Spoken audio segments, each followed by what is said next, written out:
PewDiePie is by far one of the most subscribed to and watched YouTubers on the website today. He started about 6 years ago doing Let's Play style gameplay videos and has since branched out into a variety of styles of comedic video. He is a master of making a connection with his audience and... Oh, wait a minute. I'm making this video for YouTube. You are probably all well aware of who PewDiePie is. Did you know that he's a Nazi?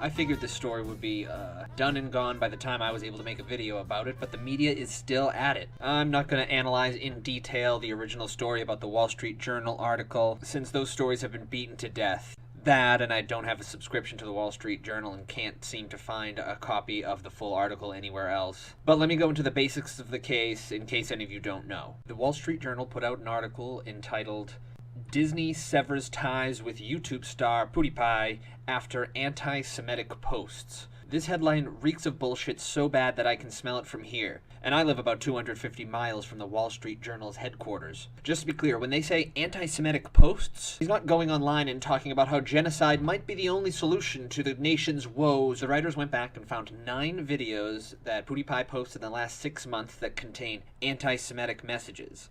Jokes about Nazis and Hitler. This means that they probably had to sort through hundreds of his videos to find the 9 references that they did find. This all, of course, comes out after the controversial video that he made, where he was reviewing a website called Fiverr, which is a website where on it you can go on and people will do just about anything for $5. He found one page where a couple of people would write down whatever you wanted them to write on a sign, hold it up above their head, and dance and laugh about it for $5. In an effort to test the limits of their page, he decided to see if they would write "Death to all Jews" on a piece of paper.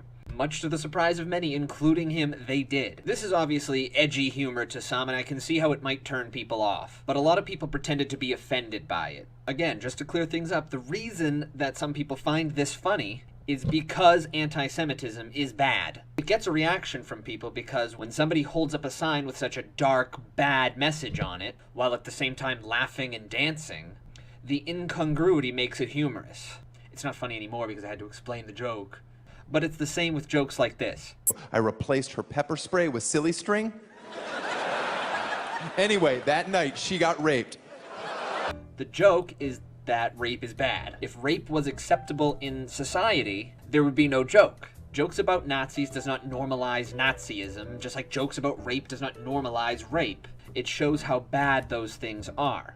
Anyway, the rest of the references made in the article were taken so out of context it was laughable. There is one where he uses Nazi imagery to comically illustrate how cultish the YouTube Heroes program is. And one time, and this is real, made a video about how the media is always taking things out of context, and he used a joke about Nazi culture to demonstrate that. And so then the Wall Street Journal took that and took it out of context.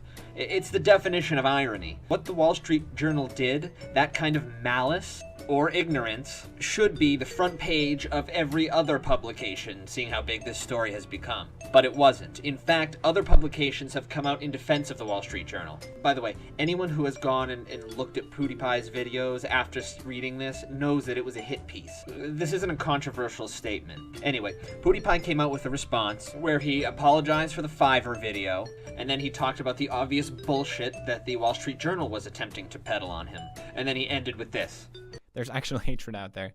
There's actual issues. Instead of celebrating my show getting canceled, why don't we focus on that instead? Why don't we focus on some real issues? Why is that the way to approach things in 2017? I'm still here. I'm still making videos. Nice try, Wall Street Journal. Try again, motherfuckers. This illustrates the problem that we have in culture today with political correctness. What may have started out as a way to be kind and help minorities and women has turned into a way to discredit opponents and discredit ideas. It is no longer about trying to speak up for an oppressed group of people.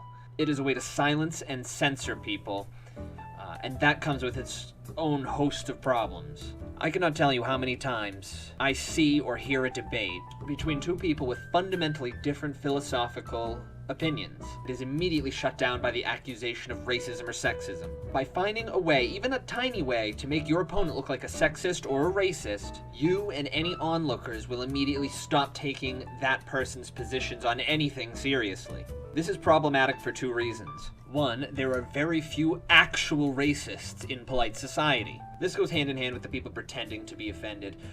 These people marching around that call people racist all willy-nilly like this don't actually believe that that person is racist. They might believe there's some ingrained racism in society that people are involuntarily acting on. They don't believe that these people are going around going, the only problem with this country is the blacks. They want a boogeyman like that, don't get me wrong, but that person just doesn't exist. And by using that term falsely to discredit someone, you're just limiting the opinions that other people can hear. Two, by calling someone racist, who is not, you are totally destroying any opposing views that they may have with regard to race issues. Because then you assume that they hold their position or belief because they think that some races are superior to others. This is intellectually lazy, because it means you no longer have to argue ideas or the facts behind your beliefs. You just shout down the person without actually thinking about what they're trying to say. And even if you do happen to come across a real bona fide racist, their views on race probably don't affect their views on monetary inflation, for instance. Just because they have one shitty opinion doesn't mean that all of their opinions are automatically the worst. And by the way, if you think someone like Gavin McInnes is a sexist because he says things like this, most women are happier at home. They are pretending that they like working, and they're not making money because they don't stay all night at the office. They don't go the extra mile. They don't work all weekend. You're making a mistake. You would be much happier at home with a husband and children. Oh, boy. Oh, boy. then you are wrong. While Gavin is obviously not known for his tact and probably could have said his point a little bit better, he's not a sexist. He still believes women should have the right to vote and pursue whatever goals they want. He still believes they should have all the same freedoms as men. He doesn't think that they're any less than men. What he is arguing is that there's a difference between men and women that goes beyond just what type of genitalia they have. Women, generally speaking, are born with different clusters of DNA, hormones, body types, which makes them better at and happier in particular roles, whereas men are more happy and better equipped in different types of roles. There is a scientific basis for this as well. You don't have to agree with him, but don't just dismiss his arguments as sexist, so you don't have to listen to them anymore. Challenge your worldview by attempting to challenge his worldview. I feel like I'm getting off topic again. Another, and probably more pressing problem with political correctness, is that people use it as a way to try to take down companies or politicians or get people fired from their job, like what they're trying to do to PewDiePie. Can you even think back to a presidential candidate that has not been accused of racism by one news outlet or another? It has become a powerful and effective way to demonize someone without actually addressing their ideas. If they make a racist joke or have made an off-color comment in the past, you can take down a person's entire career and livelihood with the accusation of racism, as if that joke represents their entire body of work. It creates sick and needless censorship of people. I know the general argument to this kind of talk is that, well, the First Amendment, it only protects you from retribution. Just as people have the right to say controversial things, we have the right to boycott and shout them down. The only thing that they're protected from is violence.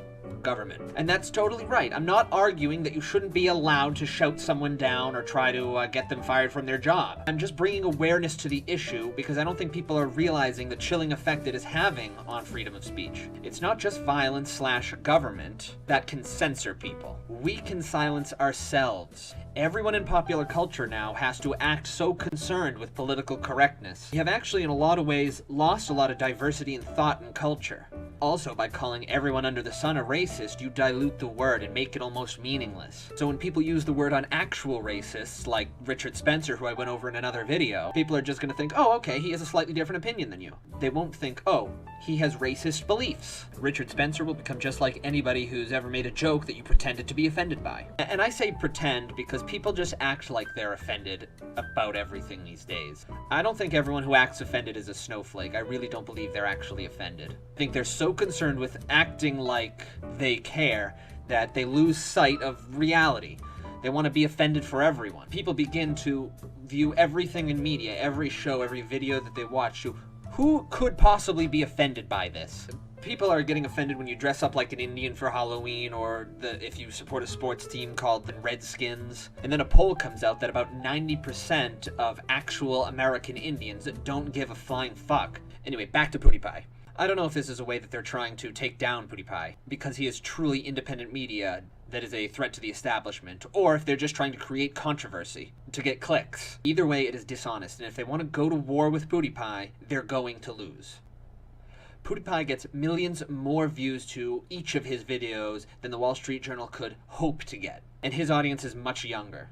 He is exposing the hypocrisy of the media to Generation Z, and I could not be happier. I never watched a PewDiePie video in my life before I started researching this. I thought I would hate him, but in my research, I've actually become somewhat of a fan. Despite the financial hit he obviously took, he has not slowed down, not even a little. He recently posted a video called "I Kill Hitler," not clickbait.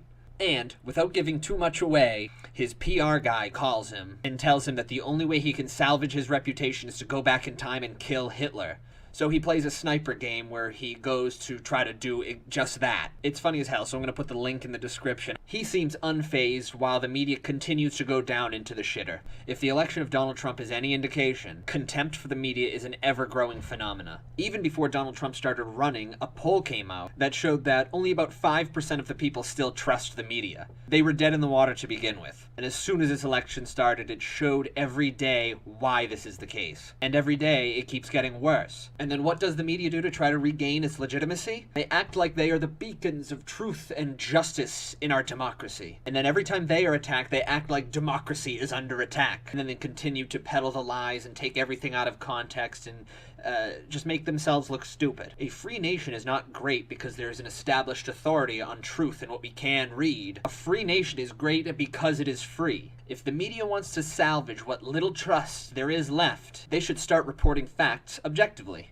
as they can anyway, and ignore the attacks that they're getting. All they're doing now is posting this festering pile of shit about PewDiePie, proving that all of their critics are perfectly correct. Anyway, that's the end of the video. I hope you enjoyed yourself. I'd love it if you could like it, and subscribe, and leave a comment about what you think about this whole thing. I know this video is a tad different from my other videos, but I was particularly passionate about this, and I'm getting real tired of this political correct bullshit. So, if I get enough people, maybe you guys can leave a comment on what topic or news story you want me to talk about next. Alright, thank you for watching. This is The Hermit, signing out.